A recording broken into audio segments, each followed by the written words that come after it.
ಸತ್ಯ ಅಂತ ಗೊತ್ತಾಗೋದಿಲ್ಲ. ಹೌದಪ್ಪ, ಈಗ ಜನ ಹೋದ ಪುಣ್ಯ ಅಲ್ಲ ಶುಭ ಕಾರ್ಯಕ್ಕೆ ಹೋಗುವ ಸಂದರ್ಭದಲ್ಲಿ ಎಲ್ಲ ಬೆಕ್ಕಾಟ ಬಂದಂಗೆ ಬದ್ಯ. ಅಲ್ಲ ಅದೇ ಪರಿಸ್ಥಿತಿ ಬೆಕ್ಕೆ ಬೆಕ್ಕೆ ಹೋದೆ ಎಲ್ಲ ಇದೆಲ್ಲ ಬೇಕಿದೆ ಪುಣ್ಯಾತ್ಮ. ಬೇಡ ಸಾಕು, ಇವತ್ತಿಗೆ ಸಾಕು. ಇವತ್ತಿಗೆ ಸಾಕು ಅನ್ಸ್ತಲ್ವ? ಇನ್ನು ಸುಮ್ಮನೆ ಬರ್ತೆ ಮುಗ್ತೆ ಹೋಗ್ತೆ ಮರೆ ಯಾರಿಗೆ ಬರ್ತು ಬೇಕು ಸರಿ ಇತ್ತು. ಅದೇ ಪರಿಸ್ಥಿತಿ. ಅಲ್ಲದೆ ಹೋದ್ರೆ ಮತ್ತೆ ಎಂತದ ಒಂದ್ ಸ್ವಲ್ಪ ಹೊತ್ತಿಗೆ ಇಲ್ಲಿ ಇರ್ತೀಯ, ಮತ್ತೆ ಸ್ವಲ್ಪ ಹೊತ್ತಿಗೆ ಎಲ್ಲ ಇರ್ತೀಯ, ಮತ್ತೆ ಸ್ವಲ್ಪ ಹೊತ್ತಿಗೆ ಅವೆಲ್ಲ ಹೇಳುವಷ್ಟರಲ್ಲಿ ಮತ್ತೆ ಬಂದಿರ್ತೀಯ. ಹಾಗೆ ನಮ್ದು ಆದ್ರೆ ಒಂದು ಕೃಷ್ಣ ಏನ ಏನೋ ದೂರ ನೀ ಅಂತ ಹೇಳಿದ್ರೆ ಬೆಕ್ಕಟ್ಟು ಬಂದ್ರೆ ಹೌದಾ? ನಾಟ್ ಬಂದು ನೀ ಮತ್ತೆ ನೋಡುವ ಮನೆ ಬೆಕ್ಕಟ್ಟು ಬಂದ್ರೆ ತೊಂದ್ರೆ ಇಲ್ಲ.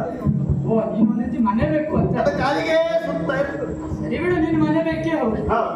ಈಗ ಏನ್ ದೂರ ಹೊರಟದ್ದು? ನಾನು ಹೊರಟದ್ದ? ನಾನು ಹೊರಟು ನಾನು ನಿಂತಿ ಮನೆ. ಓ ನಿನ್ನ ಹೆಂಡತಿ ಮನೆಗ ಅಡಿಗೆ ಮಾಡ ಬಾರಿಸ್ತಾರೆ ಈಗ. ಯಾಕೆ ನನ್ನ ಹೆಂಡತಿ ಮನೆಗೆ ನೀ ಎಲ್ಲಿ ಬರ್ಲಿಲ್ಲ? ನೀ ಹೋಗಿ ನಿನ್ನ ಹೆಂಡತಿ ಮನೆಯಲ್ಲಿ ಏನು ಮಾಡ್ತೀಯೋ ನಾನು ಅದನ್ನೇ ಮಾಡಿ. ನನ್ನ ಹೆಂಡತಿ ಮನೆ ನಿನಗೆ ಅಂತ ಅಲ್ವಾ?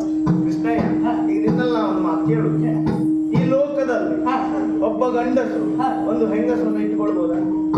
ಇಟ್ಕೊಂಡಿದ್ದಾರೆ. ಒಂದು ಹೆಂಗಸು ಗಂಡಸನ್ನು ಇಟ್ಟುಕೊಳ್ಬೋದಾ? ತೊಂದ್ರೆ ಇಲ್ಲ.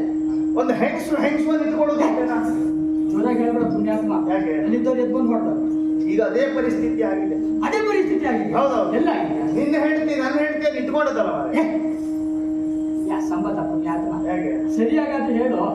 ಇಟ್ಕೊಂಡಿದ್ದಾಳೆ ಅಂತ ಹೇಳಿದ್ರೆ ಕೆಲಸಕ್ಕೆ ಇಟ್ಕೊಂಡಿದ್ದಾರೆ. ಹೌದು. ಹಾಗಾದ್ರೆ ಹೇಳು ಪುಣ್ಯಾತ್ಮ, ಇಟ್ಕೊಂಡಿದ್ದಾಳೆ ಅಂತ ಹೇಳಿದ್ರೆ. ಅದಕ್ಕಾಗಿ ಒಂದ್ ಕೆಲಸ ಮಾಡು. ಏನ? ಈಗ ನಿನ್ನ ಹೆಂಡತಿ ಮನೆಗೆ ಹೋದ್ರೆ ನಾನು ಬಂದ್ರೆ ನನ್ನ ಹೆಂಡತಿ ಮುಖವನ್ನು ನೋಡಿದಾಗ ಆಗ್ತದೆಯೋ ಮತ್ತೆ ಒಂದ್ ಕೇಳ್ತೀಯ ನಾವಿಬ್ರು ಇಲ್ಲಿಂದ ಮಾತಾಡ್ತಾ ಇಲ್ಲದಲ್ಲ. ಮತ್ತೆ ಇವತ್ತಿನ ನಿರೀಕ್ಷೆ ಸತ್ಯಭಾಮೆಯೇ ನಿರೀಕ್ಷೆಯಲ್ಲಿದ್ದಾರೆ. ಹಾಗಿದ್ದಾಗ ಸಮಯ ಇಲ್ಲಿ ಎಷ್ಟು ಸಮಯ ತೆಗೆಯುವುದಲ್ಲ. ಸತ್ಯಭಾಮೆ ಎಷ್ಟೊತ್ತಿಗೆ ಬರ್ತಾರೆ ಅಂತ ಎಲ್ಲ ಕಾಯ್ತಾ ಇದ್ದಾರೆ. ಅಲ್ವಾ? ಮತ್ತೆ ಅವರನ್ನು ಬೈದ್ರು